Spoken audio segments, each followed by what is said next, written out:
what was your dynamics in it that you would see that today you would do certain things differently, or you would do the exact same way? Oh, I'd made many mistakes. I did a lot of very smart things and I did many mistakes. So I will tell you, money, that's not a business. Money coming in is a business. Money coming out all the time is not a business. So, yeah. Failed, you paid your price on it, and you move on to the next thing. Exactly. I don't think it's the end of the world. No, not at all. It's fine. But I think as a founder of a company, one of the key skills you have, if not the most important skill, is you need to be able to sell. I mean, but for people who use ChatGPT or any other AI every day, I think they will virtually say that it sucks. Like if you're an expert, it sucks actually. It's an assistant. I think it's an assistant, and you should be stupid if you're not using it.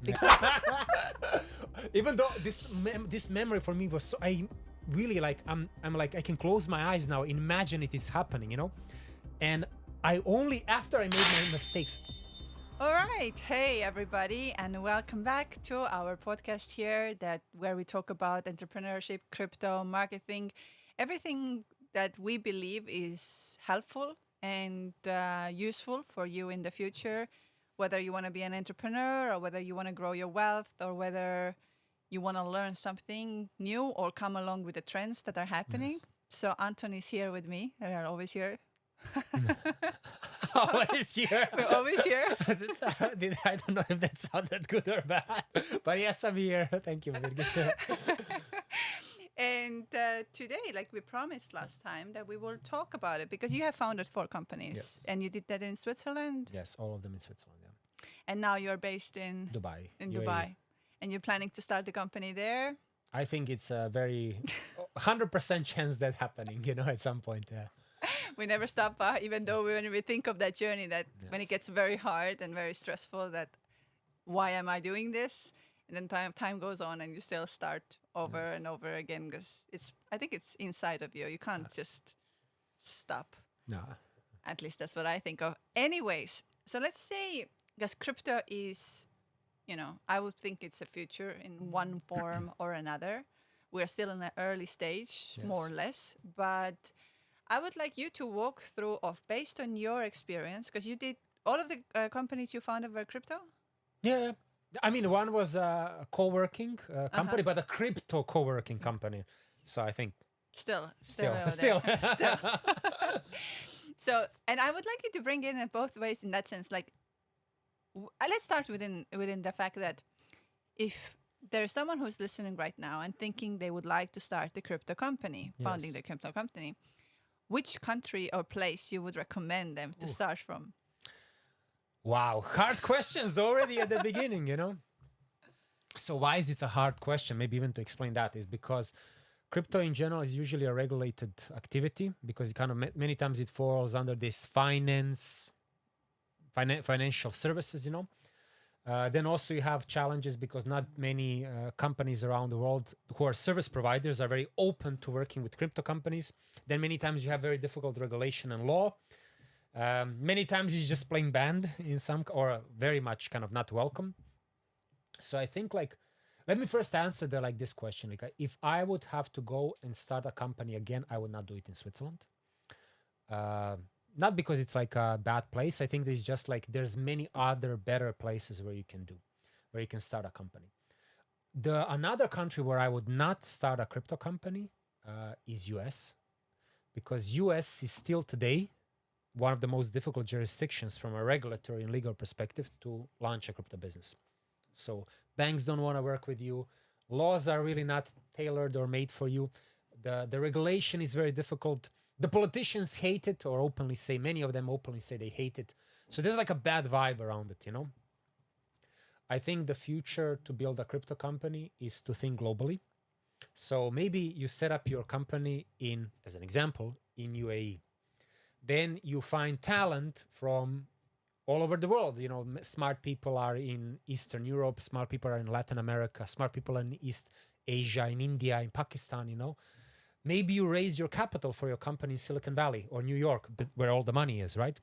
So I think the future is actually to think really globally. And I have to now, when I reflect on my experience building company, I was trying to do that to a certain extent. For instance, with one of my companies, I had clients from all over the world, right? Because that was how the game was played.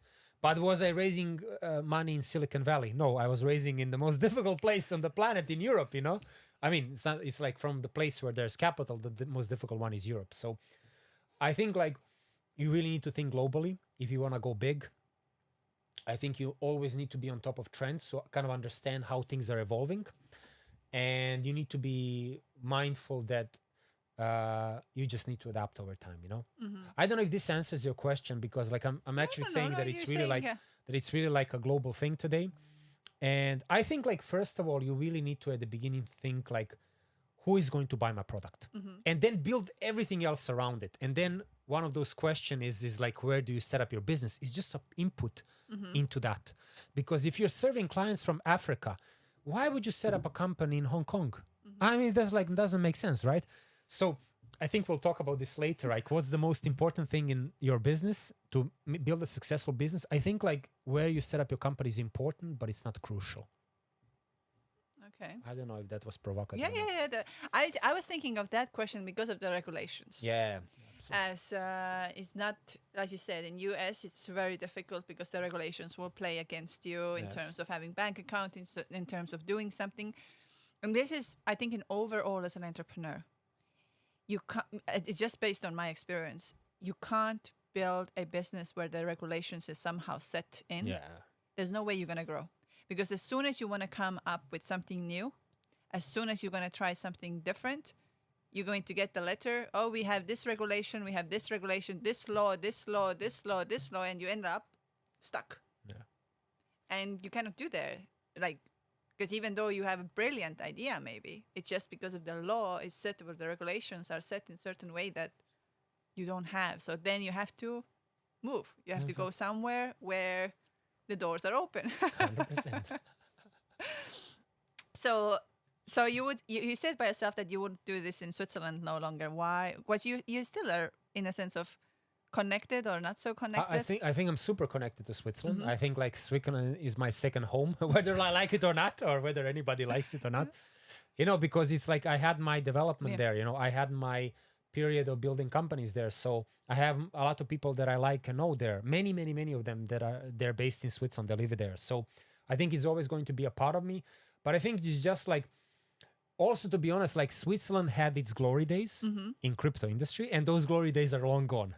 So just to explain, like for everybody who's listening, the glory days were this like 2016, 17, 18, where all the smartest people on the planet were coming there to this mythical crypto valley, building their companies, and, you know, going out in the world, you know, from there.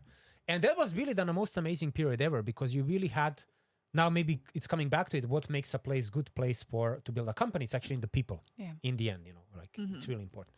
And I can tell you today, nobody's coming to Switzerland to build crypto companies, because it's just many different circumstances, the reasons why that's not the case. And that's also one of the reasons why I would not go and build companies there, because the smartest people are not going there, or they're actually even moving out of there somewhere else, you know? So there's just kind of like, I think it's not like a bad thing. It's just like, things have moved on, things have changed. You as an entrepreneur, founder, have to adapt. If this is not the right place, go somewhere else. Not a big deal, right? But I think for many people who are born and raised and stuck in Switzerland, for them it's like a crazy thing. Like if you tell them, we need to move, this is not the right place, they will have a meltdown, you know? So, did I say it correctly? Meltdown, yeah. So that's just the reality, you know? And honestly, I think I would not do it again. Maybe circumstances change and then I will do it. But just today is not the place on the planet for you to build a business, a crypto business. So now if someone is thinking of, I have an idea, I want to get started. And if you reflect back on all of your journey, how would you say, what would be the first steps you would say, okay, start this way, go there, do this first? Yeah. So first is like, you have to understand that you are building a business not for yourself, but for the clients. So you have to have this high awareness that you need to create a product which other people will use, and by using also pay you for using it, right? So it's all about, in the end, about making money, because then it becomes a sustainable business. At some point, you need to figure it out, who is going to pay you, or how you're going to make money through that, such that it becomes sustainable. So my first step would be actually that you need to have a very good understanding where is a painful problem people have, and they might be willing to pay you to solve that problem. Mm-hmm. And on one side, you need to be full believer that you understand where is that pain. And on the other side, you need to understand that you might have a wrong perception what people want.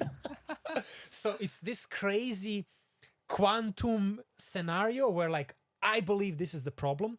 And I believe I know how to build a product that these people don't even understand yet. On the other side, they might not care about any of that. Your clients might not care any about that. So you at the same time have to listen to them. Yeah.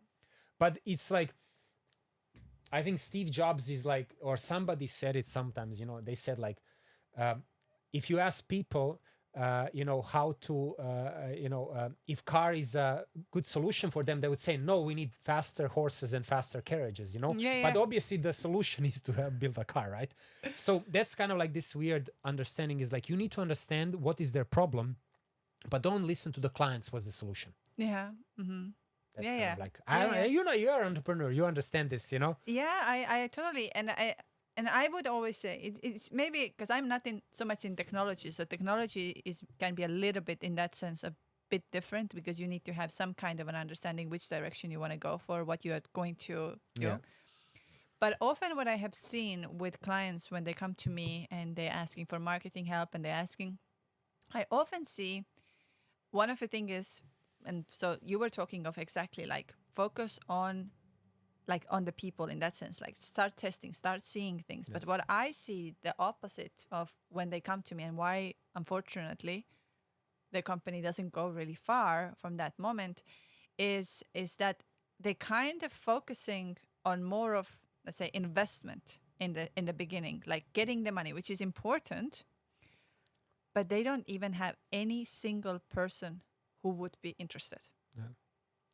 And I see this over and over and over again, how it's like, let's say, we have this amazing idea. We're doing this, we're having this. And now we need money for this to go to the people. But I see this always the opposite. Yeah. I say, no, find people first. And then you find money. The money will start following this if it is. But if you don't have people, if you don't have even a single client, you don't get even investment. Or how do you see this? Do you see the same problem? Look, I agree totally with you because actually, if you have clients knocking on your door, willing to pay you money for your product, there is no discussion anymore. Because I can just tell you from my experience, like I talk to investors and obviously I have no clients, I have no product, I have nothing. I have slides and I'm pitching them an idea. The feedback that I get, which is usually very stupid. This will not work because of this. The market is too small. It will not work because of this. It will not work because of that. And then you're listening to them. And then you're like, kind of want to say, no, you're wrong. But at the same time, you can't say you're wrong because you don't have proof that you're right, actually, right? That you are right and the investor is wrong. When you actually have clients and you're earning money and there's a product and there's a growth, an investor comes to you and says, I don't think this will work. You tell them, listen, you donkey. This is working. I have clients coming in. I'm growing this. If you can't get it, then this is not the right place for you. Move away. Let me get another guy who will understand it. And that's actually also the power dynamics that you have many times with investors is that when you have nothing, they have the power. You just have a storyline and some credibility and some brand. But objectively, you don't have you have nothing tangible to show that it works. Even if you are aware of the problem, maybe you had a problem and now you're creating a solution for it. There's actually a very unusual power dynamic because there's nothing to stand behind you, behind just waving hands and words. But when you have a product, when you have clients, when you have revenues, magic word, revenues coming in, you should see the confidence with which you enter discussions with investors. When they tell you, no, we don't believe this is good, you literally want to tell them, what the hell are you doing? You have no idea what you're talking about. And I'm not saying this in a bad way. I'm just saying that the positioning and discussion with investors is many times about illusions, They think you're going to make it. They think you have a good product, but actually just, who knows what will happen into the future, right? So my actually suggestion would be actually to try to, as a startup founder and entrepreneur, try to prove traction from clients in one way or the other. Either you have a product already and people are knocking on the door to use it and you need to scale it, or you have a waiting list of clients who want to use your product. Something that just proves to you that I said, proves to you that you have actually idea how you can create a product. Because when you convince yourself, it is going to be easier to convince other people. Of course. But here is exactly now, as you have built 4 companies, what were your ways that you were looking back today, that how you were, let's say, doing things? Let's say, how did you go to the investors? How did you raise money? What was your dynamics in it that you would see that today you would do certain things differently, or you would do the exact same way? Oh, I'd made many mistakes. I did a lot of very smart things and I did many mistakes. So I will tell you like one mistake. One thing I would do differently today is with one of the companies, and I actually built a big team, big development team, and we were building the product to kind of launch it. But I kind of even understood that we are building the right product for our clients, but I actually never kind of try to get the clients first before I build anything. And I remember it, we kind of started, and the market and dynamics changed a lot. So when I was ready to launch the product, the market was like at the worst possible times.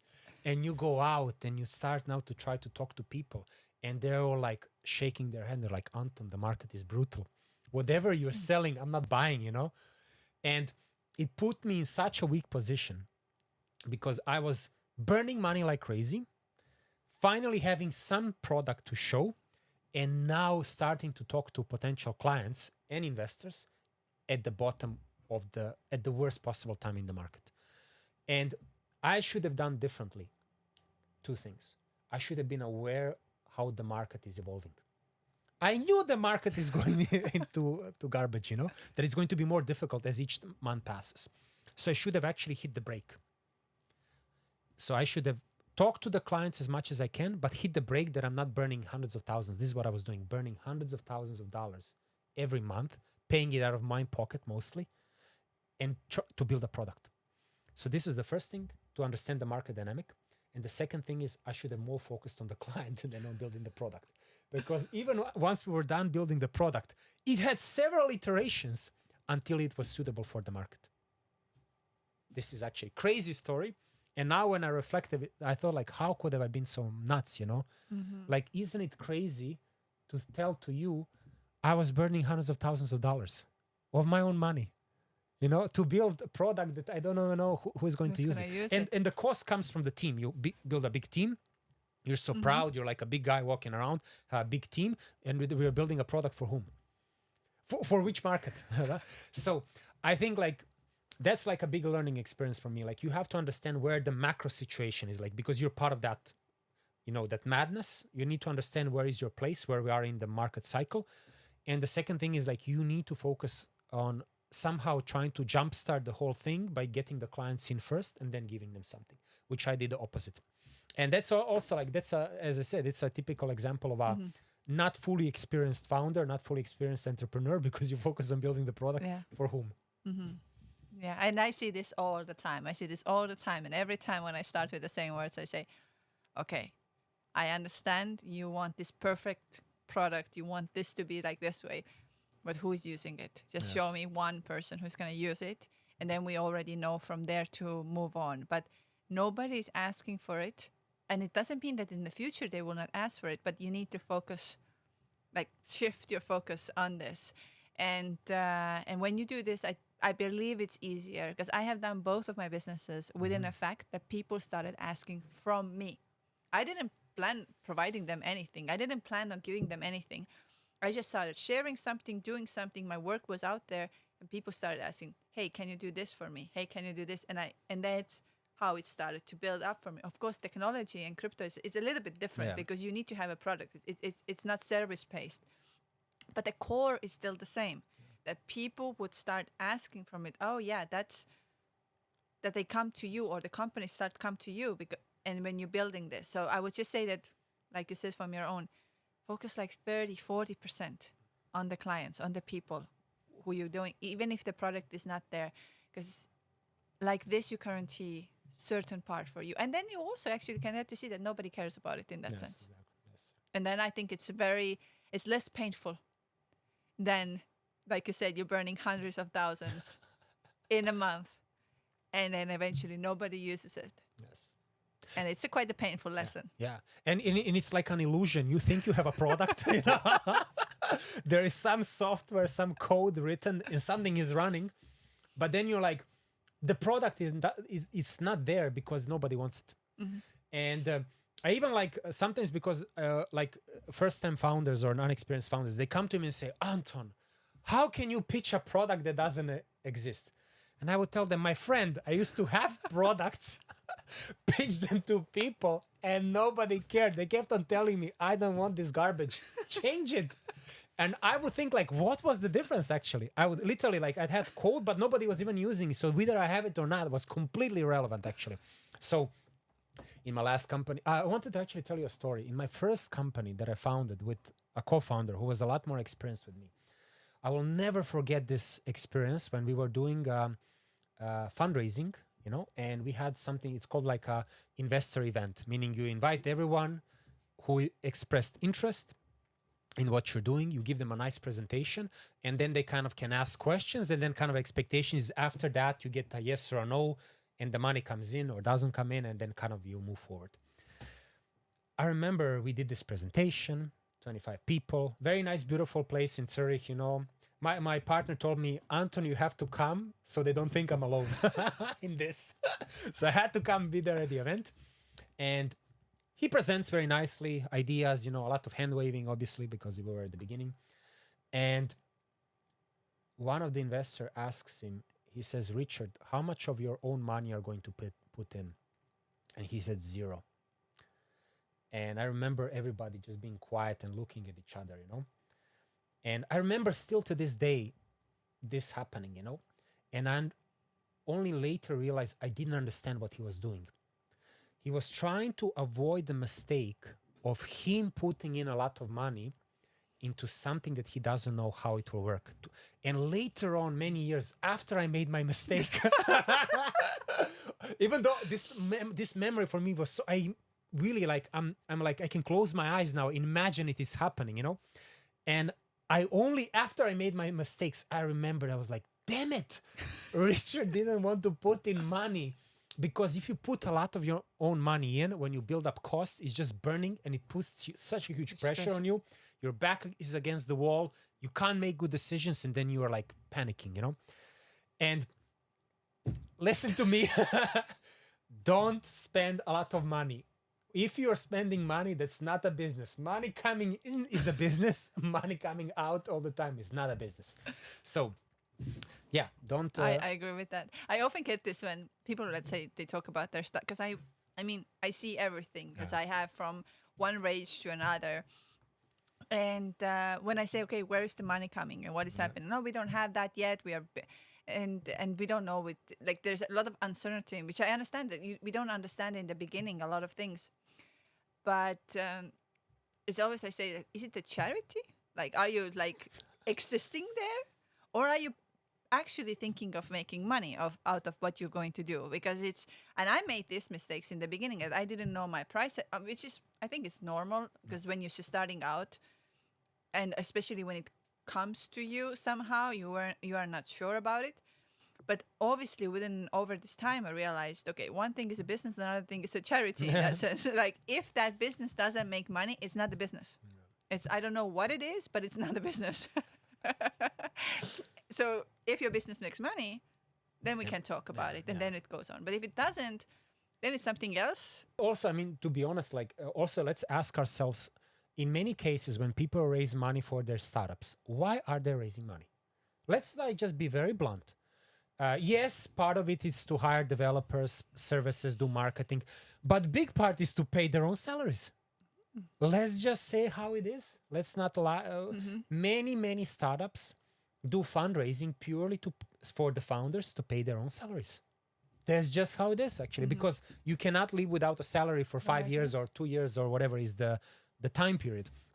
And I understand it. Many times I see a deck, you know, and they ask me for an investment, but I take a look at it and say, guys, you're just asking people to pay you a salary because you don't have an income, because you're building what you're building. This money that I give you is not meant to grow the company, actually. And obviously there comes a time in a growth of a startup, but because actually there's like we are building a product and we're going to test it, then we're going to do marketing, and then hopefully convert into some clients, and then you kind of understand the point. But maybe that's like 50% of the budget. The other 50 is to pay the salaries of the founders. That's just how it is. And many startups, I think, are actually built like that. Like they die, because 90% of startups dies like immediately. 95 never makes any money. 99 never even make like 1 million in a year, ever. And this is why do you think it is? What do you think is the main reason why so many startups die? I think it's like, in the end, it's all about the people. So it means that founders are not capable of turning their idea into a business. And then there are many reasons why that can happen. For instance, they can have a bad idea and they don't pivot. Pivot is like a word in venture investments, like change direction, right? The founders fight with each other. It's just above their pay grade, above their head at the moment, right? That's fine, right? This happens. But in the end, it's about the people. Very rarely it's like, oh, we have a competitor. Trust me, the competitor doesn't care about you like you don't care about them. Like it doesn't, it's very rare, It's also very rare that like a regulator shuts you down, because when you are so small, trust me, the regulator, they have banks bankrupting. They don't care about the small startup that can earn $1 in revenue, So there are all these challenges. But in the end, it's like the founders are not capable of,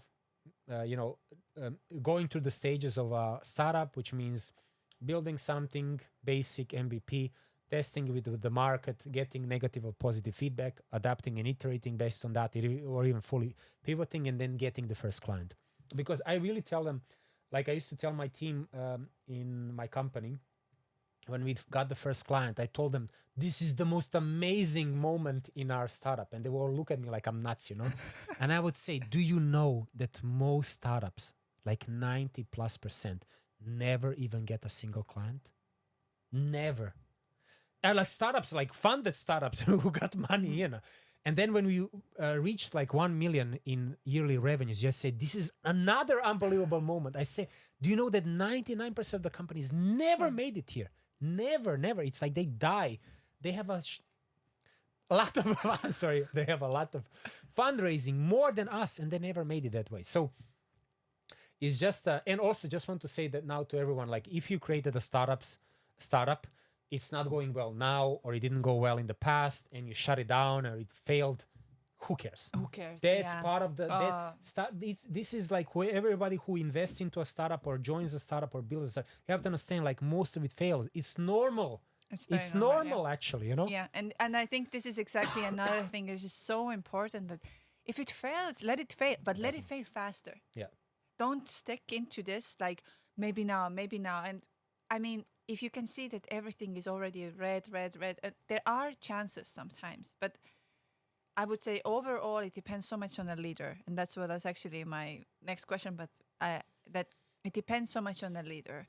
If the leader is standing on the ground and has like exactly the strong will to go through that, and also the network in that sense to reach out to, it's possible that everything can be red for you and you can make it through that. But on the other hand, is like if you see that no clients are coming through and nothing is happening, you're just there under stress, and because you're gonna be under stress. There's no doubt that there's no way you're gonna build this company of thinking I'm gonna drink a cocktail in the beach. After if you do well, but when you're building it, there is no way you're gonna have that. And you have to also devote your weekends. You have to devote so much time. That it's a completely different scenario. But I would say if that's in your heart, then definitely go and do it. And if it fails, that's wonderful too, because you didn't sit there and think, oh, I'm going to do this, I'm going to do that. You failed, you paid your price on it, and you move on to the next thing. Exactly. I don't think it's the end of the world. No, not at all. It's fine. Yeah. But also at the same time, I want to, because I was just like, when you were saying it, I was just reflecting, and I was like thinking like, how many near-death experiences we had as a company, but we actually made it through, and there were numerous actually. So yeah, in a sense of that failure, that when things don't work out as you were thinking and you fail over there, I always find the answer from there, and then I realize, oh, I should have done it this way, and So you never, in my opinion, you never lose. If you don't know how it's going to be, if you don't know what's going to happen, fine, you're going to find it way later on. Obviously, again, I would just repeat, don't let the failure to be too long time, because Yes. there is a long, like it's going to affect you more, I think. And this is my question for you, that as a founder, you have founded 4 companies. How attached do you get to them? Like, So, wow, that's an excellent question. So I can just tell you my experience. For the first company that I founded and built, when I was doing an exit, when I was leaving, I thought it was the end of the world, you know, like, oh my God, I'm leaving my company. What will people say? What will I say? How can I do it? How can they live without me? You know, this is kind of like the thoughts that you have. Second company, when I was doing an exit, I was like, okay, where do I sign the papers? Wishing you the best of luck, by the way. Like, you know, second company, when you do an exit, like, you understand this is just normal. Third company, you're like, it's fine. You know, like, you are thinking already about, I think it's just the first time you will become very emotional. It's like your first child is going to school. Oh my God, how can my child be without me in school? Second child, they're like, skip them over. Now they're not at home anymore. Good, you know?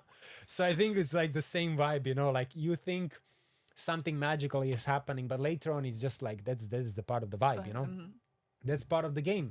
Like, you move on, things change, things evolve. And likewise, also, if somebody in your team decides to leave, you know, it's normal. Let them go. You know, it's fine. They can maybe come back later. I don't know. It's like, you never know what the future brings. But I think it's just like, I tell you, like, I'm very passionate about the problems and the companies that I'm building, you know, problems that I'm solving and the companies that I'm building. But it's you know, if I make a conscious decision that I'm out for whatever reason, that's it. I'm passionately want them the best of success. But it's I have a different path now, by the way, you know, and you forget about it, by the way. Like, few days later, you're like, what was the what was it? You know, it's just, I have to say, like, today I'm not anymore like that. It's just, you understand it. You are extremely passionate about what you're building, but also when the time is due, it's due, and you are fine with it. You accept it. It's totally normal. You were quite young when you started your first company. How old you were? 27? 27. 27. So now if you reflect yourself as a leader, you know, you're running a company, you're head of all the people, what kind of your qualities you have that you say are must as a leader, that you also heard back from your team that say, Anton, this is a fantastic quality you have, and also you see it in a startup, and also the thing that you would say that you started to improve while being a leader? Yes. So I think as a founder of a company, one of the key skills you have, if not the most important skill, is you need to be able to sell. You need to be able to sell your product. You need to be able to sell your company. You need to be able to sell yourself. You need to be able to sell the vision and the idea to the people who are going to join. You have to be a master seller. So you have to be so good at it, because your company's future and life depends on it. So you have to be an amazing person, actually, who has that ability to sell amazingly. Obviously, then that certain thing, if I sell it, okay, and then you say, okay, I have to be great in sales, but what does that mean? So part of it, you have to be charismatic. You have to be an extrovert. You need to be able to talk to people. You need to be able to formulate and express complicated ideas in a very simple way, so people can understand what you're talking about, right? You have to be able to raise capital. You have to be able to acquire clients, right? So there's all of these things, you know, that you need to do. So being able to sell is live or die for your startup. Now, you then actually said a very important thing, is you are in the end the leader of this thing, right? You are in one shape or the other. Maybe you're not the CEO, you're one of the founders, but you're still the heart and soul and the leader of the company. This is now all about leading your people, right? And leading your community and your followers and everybody around it. You need to kind of give them guidance, and you need to very clearly communicate your vision, what do you want to achieve, why you're doing that, so what intrinsically drives you to achieve this vision, and you need to give people clear directions. Like, you need to tell them really, like, I want you to do this, and do it. And I will make sure that I support you to achieve this within reasonable deadlines, you know? So Sales and leadership, I think this is absolute key. And I would even say that selling is absolutely key, especially in the early days when you're trying to build something from zero. If you can't sell, I mean, you're going to have a brutal time, you know. It's going to be, I mean, it's going to be extremely difficult until you learn how to sell, actually. And then it's going to be better. How about the co-founder, having a co-founder? So having people with you along the way, especially at the beginning, is amazing. Because for simple reason, like things get faster than if there's two people than if there's one, like practical things. Obviously, even more faster if there's three people than two than one. So founders are amazing to be there to help you on your journey. Founders are also amazing if they complement your skill set. So the things that you have, they don't have, or the things that they have, you kind of are not the best, and you kind of, but it's not just that, right? So it's not like you're good in sales, I'm good in development, let's put us together, but maybe together you are a disaster, you know? So I want to say complement, but like complement brings synergies, right? So you're not just putting things together. So it's amazing to have co-founders. On the other side, so this is the secret of startups. If you have 4 co-founders, the likelihood of you being there together after a couple of years is 0. So last company that I founded, or actually before that, we had 4 co-founders. I knew the stats, by the way. So I knew one of those guys or even more are not going to be there after a couple of years. Those are stats. Likewise, the same goes if you have 3 co-founders. Just so you know, you're not any better if there's 3 of you at the beginning. A lot of startups actually start with 2 co-founders and they're still there after like a reasonable time period. And usually if there's only 1 co-founder, then the company lives and dies with that person. So it's kind of great because you're a single co-founder, so you can bring on the right people and you can bring them on at the right moment. And there can also be changes when there's not a lot of feelings hurt, you know, if changes need to happen. But in general, like if you as a co-founder say, I'm done, it's game over. Like, because the company literally lives and dies with the people who are passionate about it, right? So that sometimes you hear that VCs don't like, or the investors don't like if there's a single co-founder, but this is nonsense actually. Because you can start as a single founder, get people to help you, and then at the right time onboard, I call this in startup world, is called core team member. So you're not a founder, right? You're not there from day one, but you're a core member who joined very early on. So. And this, again, coming from here, like you said. So now how about the team? Yes. What were your secrets of finding a good team, and how you would recommend, in a sense, of finding a good team? What would you do for that, and how would you find them? And yes. So I think like, first of all, people work for people. So this is like, I'm framing like what I'm trying to explain now. So first of all, like the people who will join you early on, where there's nothing, there is not a lot of money, there's no clients, there's no product, nothing. It's usually people join you to become, you know, either co-founders or core team members, is because they believe in what you're doing. Like they believe in your vision, you can clearly articulate it.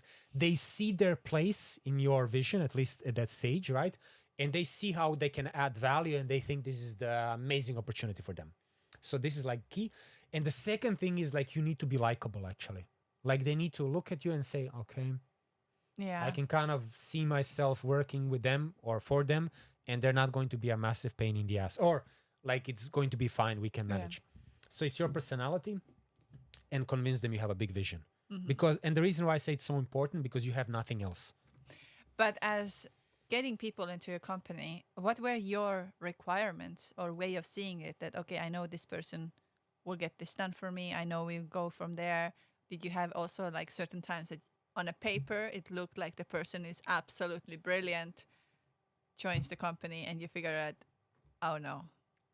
Absolutely happened many times actually, that somebody joins, he's not the right fit, and you need to fire them, or you need to let them go, which is fine. And just to tell you, in many situations they're happy that happened, because maybe they have now uncertainty, oh my God, I need to find a new job. But it's like, trust me, they're happy, you're happy, everybody's happy. It's not like a big thing, you know. The big problem is if one of the co-founders is not the right fit. Oh my God, right?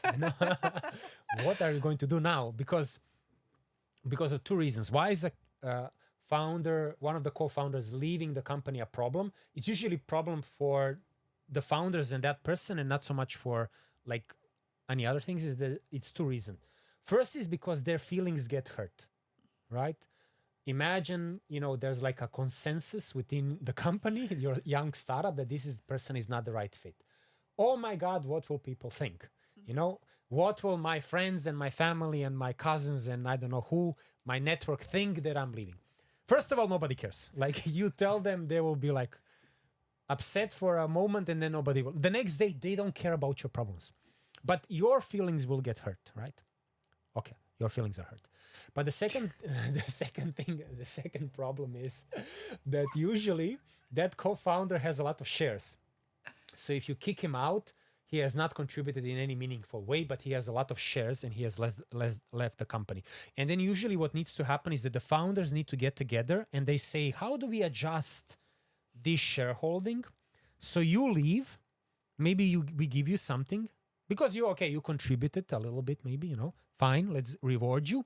But we cannot now have a situation where, let's say you have two co-founders, one of them leaves with 50% of the shares and the other guy is like, so what should I now doing, working like a crazy person for you, and you left after 2 weeks.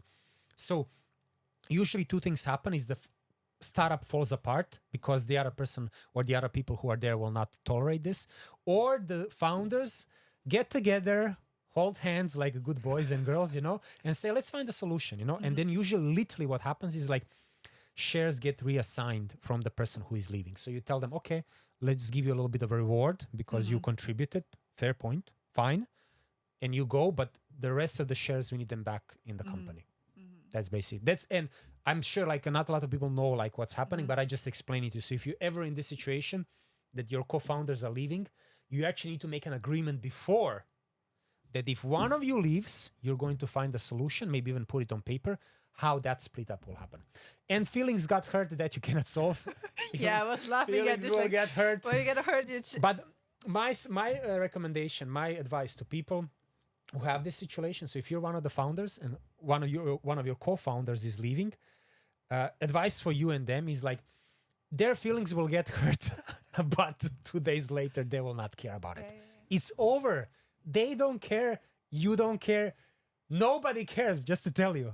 The shareholders care, the clients care. Nobody cares. That's just how it is. It keeps on going on. Yeah, you need to keep on going. Yeah, it doesn't stop there if somebody gets hurt. And it will be painful for a moment. It's fine.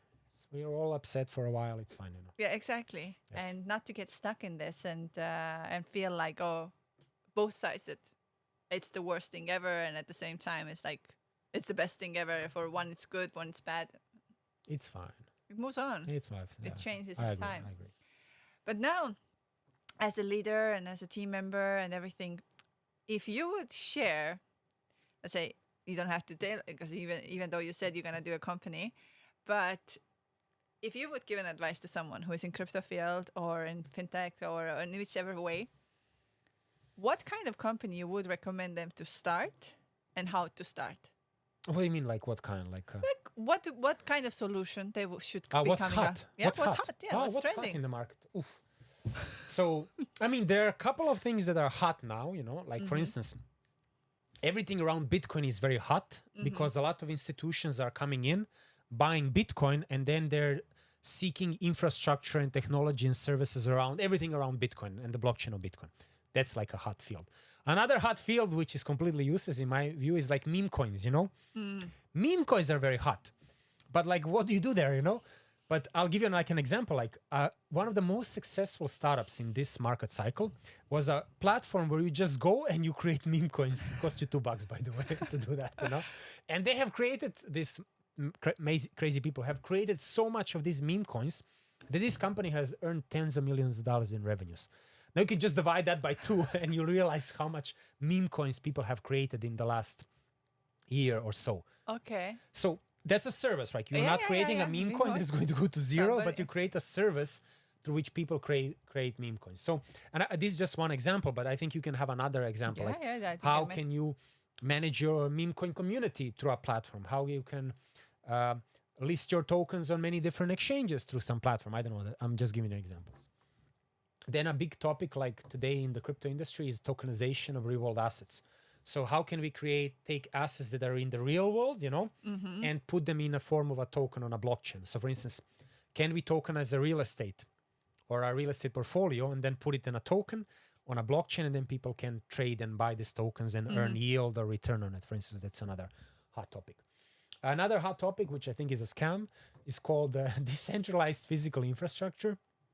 So how can we connect many different devices who live in the real world and then use blockchain technology to do that, such that they, conduct a certain service?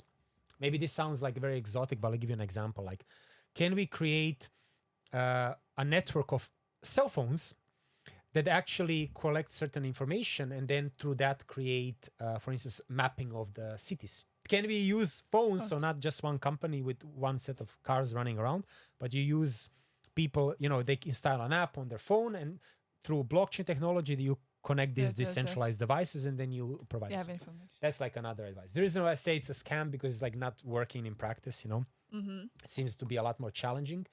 And there is no proof that they're more efficient than this centralized solution. Actually, the proof is that they're highly inefficient, actually, because of many different reasons. So I think this is but if you want to pinpoint me down to one thing, I think building technology around Bitcoin, a blockchain of Bitcoin, is an excellent idea. Like, that can be a great idea for a crypto company. And there's the reason that a lot of money is coming into Bitcoin, so they will need services and infrastructure to make that easier. But the second thing is because blockchain of Bitcoin is actually a very difficult infrastructure. So to build something on top of that is extremely challenging. And usually when something is challenging to build, that's a good sign. Yeah. Because that means you're solving a big problem that all the other people are having, and not a lot of people want to go and solve that problem because it's so challenging. That's usually a good thing. So I would say maybe build something on top of blockchain, a Bitcoin lending platform, borrowing platform, an exchange. But I think I have seen it somewhere. I don't know if they were borrowing, but what was the thing that... There was something, now I cannot remember, but there was something about, you could, if you have Bitcoins, you could borrow or something like that. I know exactly what you're going to say. Okay, so I'm not making this up. No, you are actually. So what you do is you put your Bitcoins, you log them up, and then they give you a percentage of that in cash, kind of. So you can, it's kind of like, it's called collateralized lending, because you put collateral, which is your asset, you're just Bitcoin, and then they give you a loan based on that asset. Exactly. Yes, exactly. Yeah. That was the thing. I saw it, and I was like, what? I remember something like this. I saw an ad. You thought like, how are you going to put your Bitcoins there to get more cash out? No. I was just thinking that there is some similar. Yeah, exactly. In a sense, something is being made already in a. So I would at the beginning first focus on spreading the word about the product that I'm trying to build, and trying to understand, or maybe even have some ideas who could be the right clients. I would not hire any developers. I would not incorporate a company. I would not do any of that. So I would just create a very simple brand, a very simple landing page, and go out and try to validate my idea as much as I can, as further as I can. Even the ideal scenario would be that I have a service where people even pay, and they ship me the money, and then I tell them, oh, by the way, I have delays in the delivery. Wait, we're going to. So I need to validate my idea as much as possible. And it's not that easy as I make it sound. It's actually really difficult to validate idea, to understand, and there's a market behind it, and the market that can scale and that you can make money. I really say that this is actually really, really key, because today, even in the crypto industry, you have big parts of the industry that are being funded. Companies are being created. People are building technology. Somebody is even using that technology as a product, but you realize, my God, nobody's there making any money. This is barely working, It's a bad business at the moment. Maybe in the future it becomes. So I really need to validate that there's a big demand behind it. Like, people literally need to be throwing money in your face and say, do this, and I'm paying you now, just do it. And that you see how this will, that it's not like 5 people and then you're out, This is how I would start. And only after I have a clear understanding that there's a demand, I would try to build a barely functioning MVP. Like it barely works. Like if you look at it, it's like a disaster, you know. But it tries to solve your problem, and I would try to do that as fast as possible, as you know, just as dirty, as scrappy as possible, and then try to offer it to people, to the ones that I matched already that it could work. And so this brings me to the, in that sense, like you were talking about selling, and then obviously, like you said right now, but as you've been doing your own marketing, and I can see that in that sense, like what you were talking in the beginning, and now as you've been having a success with your LinkedIn and growth and all of that, I can see how you talk completely differently in that sense, like the 100%. previous you and now, because you understand that okay, the marketing part is important part of before everything else falls into the place or things are happening. So how would, like, in a sense of now you have done it very differently, that you have started to build your personal brand, all of that, you're doing it. How much do you think that impacts for that company as well? 100%. You having a strong personal brand helps you. Like you told me, like what's important for you as a founder. Then I said you need to be the seller. That's easier to do when you have a great personal brand, because people already have preconceived ideas how awesome you are, right?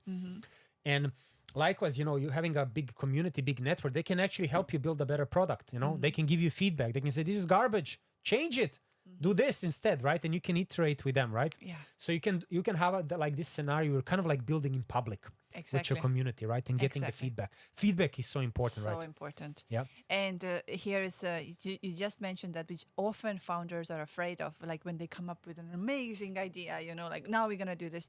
They're trying to keep that extremely secret. Yeah. And what happens there is you don't have exactly any feedback. And you can, I would say exactly, build publicly, because if somebody's going to steal it, then they were better than you. That's it. And you have to, your ego has to settle in there. Because if you know what you're doing and you're good at this, and somebody else, let's say, steals it and comes before, or that whatever they do, because we can see this with everything. And sounds now very stupid what I'm going to say as well, because I know some people are different opinion about it. But let's say the same thing. iPhone is different than Samsung. And iPhone was the first one who came up with an interface like this and all of that, and we started using. Whether we like it or not, I still prefer iPhone over, because it was the first idea, the first invention. It has its own core. Yeah. While Samsung is great too, but I just don't get connected with that. And maybe some people are like pro, and they were like, no, iPhone is complete garbage. But what I see, that if you have an idea, if you know what you're doing, and if you have that really this thing, even if you do it publicly, you get so much feedback, you get so much help, that you can do it much better than just hiding it and trying to, we have to launch, we cannot talk about this here and there. Maybe in very certain things, there is the way, but I think you go much, like, your success is better when you're public. I 100% agree. And then just to say, look, this is a commodity. You have thousands of phones. Can't tell the difference between them. It's many times it's just I convince myself that it's better, because I did not check all the other phones, obviously, right? Yeah. I convince myself it's better, and I have a great time using it. So that's why I rationalize that it's better than the other things. Exactly. I totally agree. And so if you are publicly out there, if you're putting there, I saw my child was coming home another day. And this is how I see how marketing, why it's so important. He started telling to me about the Mr. Beast chocolates. There are apparently chocolate bars of Mr. Beast.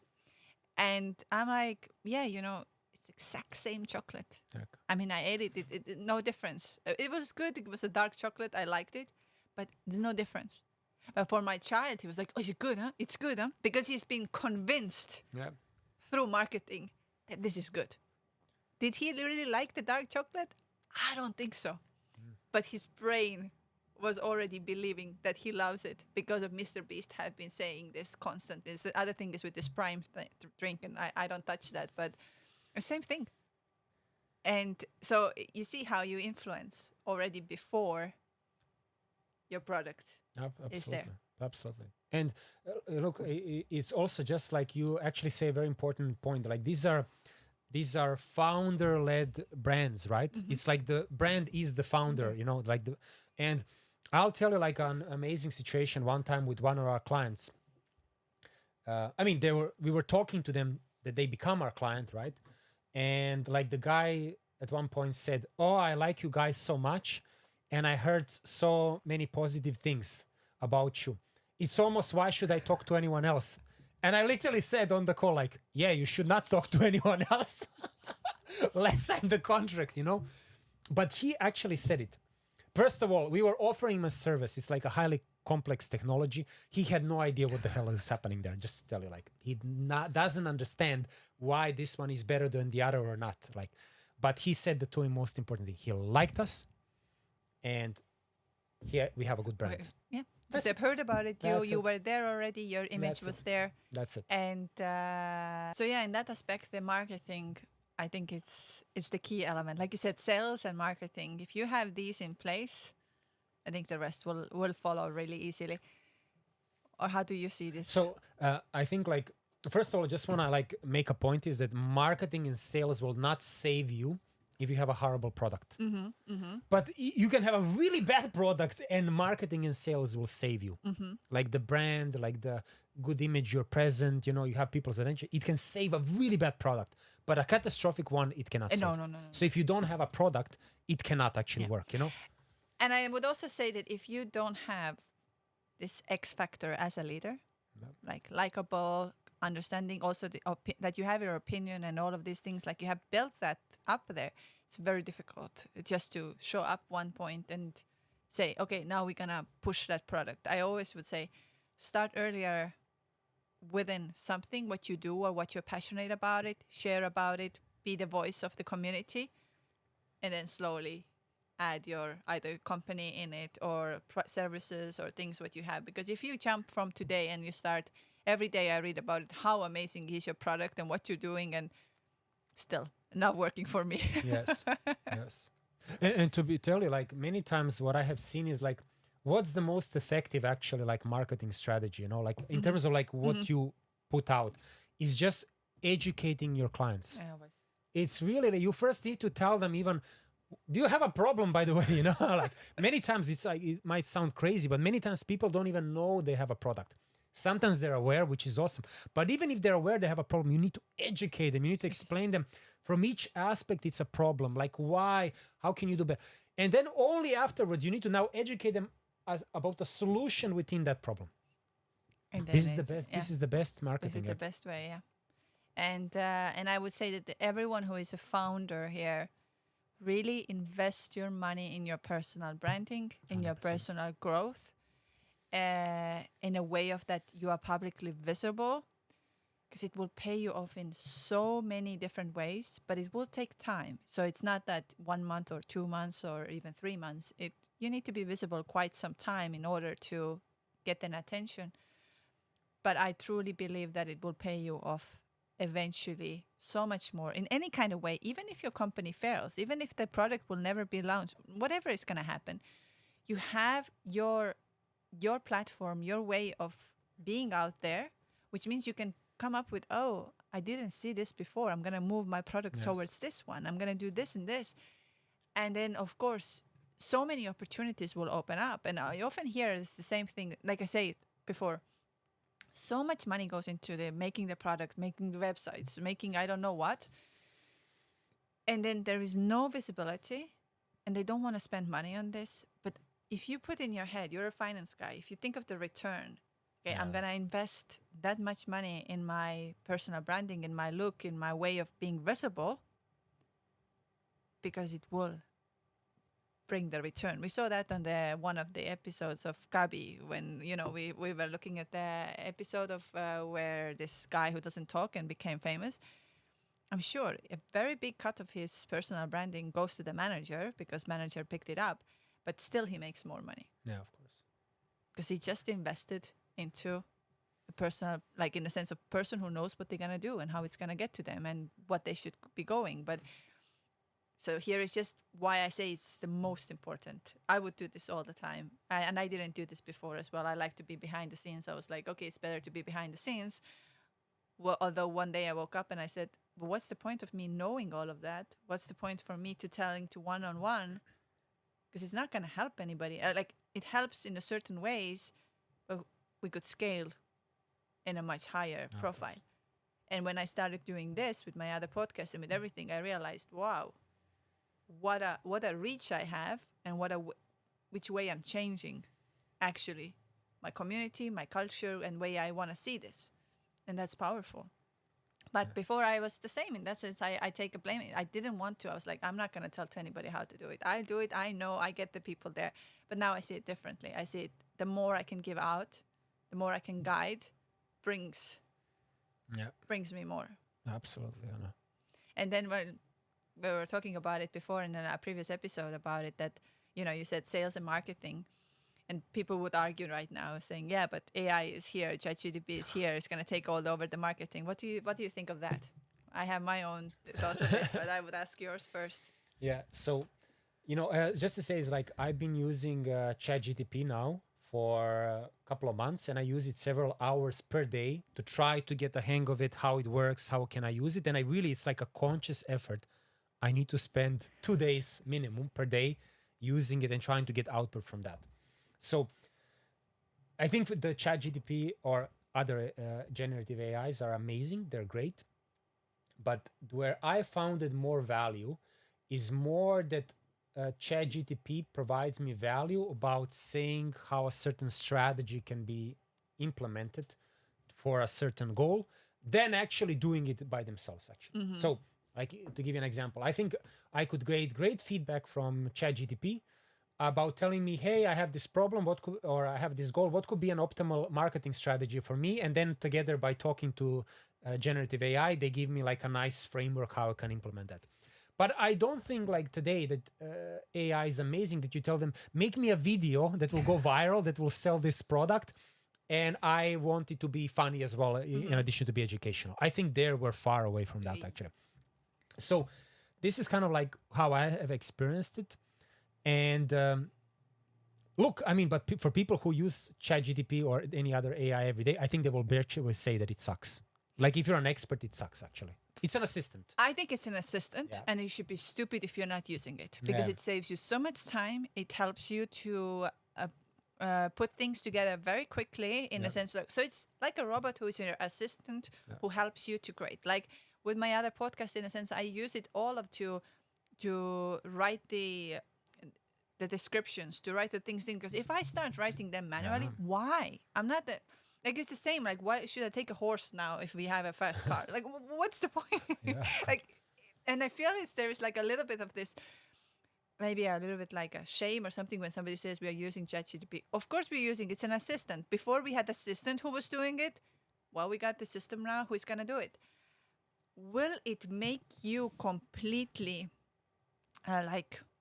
can you completely build your brand and your visibility and all of that? Yes and no. Yes, in a sense, if you're going to really follow the steps, because nothing is going to happen if you don't follow the steps. So if you do, let's say, a 1 month of LinkedIn post because you are known on LinkedIn very well, or 1 month of YouTube videos, nothing's going to happen. And if you give up after 1 month, that's it. Or if you don't know how to build a community, because building a community requires time. You need to comment, you need to like, you need to be there, which is a time what you're using. Whether you're going to outsource that the brand manager will do that, the brand manager will connect, or you do this by yourself. But both ways it costs. Time costs money. So you have to calculate for yourself how it's going to be. Can you build AI-generated YouTube channels and things? Absolutely. But still, in order to reach to the people, you need to do behind the scenes. Because the keywords matter, the captions matter. You need to research them. You need to put them in correctly. So, and it's the same thing, like, I know that one of your ChatGPT posts went viral, which we will talk about in the next episode. But just to say that you needed to have the idea first. You needed to have a research first. And then you started to put this together. Still, so in a sense, it's an assistant that helps you. And I believe it will help tremendously when you understand it. I have the paid version even. I even pay for that. And I find it very good in that sense that it helps me. But everything else comes from my core. So if you think of that today, I don't need to learn marketing, because I would say one of the most important things you have to learn in marketing is marketing psychology, how a human brain works and what are the things that are there. And this is super important in order to understand how to reach to your audience and what are the things. So the AI understands in a strategic point and all of that. But marketing psychology is extremely important. Which words you're going to use, how you're going to use, how you're going to place them, which colors you're going to use. These things matter. Like we think of they're nothing, but they matter a lot in the long run. But overall, I would say you can go viral, you can go big with ChatGPT, but you have to follow the steps. Yes. And for a long term, not for a month. But we're going to get into your ChatGPT post in the next episode, where we're going to talk about the marketing things that I would say to do and not to do. I'm going to ask Anton's also feedback, what he thinks, and he's going to talk about his ChatGPT post, what you did, how you did, what was the framework of that. So come back to the next episode. Make sure to like, subscribe, to be here if you like what we share. Yeah. Love us. And it was amazing, actually. Hope you learned a lot. Yes. And start your company if you need to. 2025, start a new company. Yeah. In Make that money. sense, make money. Big success. And if you got anything out of it and you feel like Anton can give you more information, then obviously reach out to us. Yes. Let's make amazing success together. Yeah. And hope you learned a lot. It was awesome. Okay. All right. See you soon. And yeah. Bye. Bye-bye.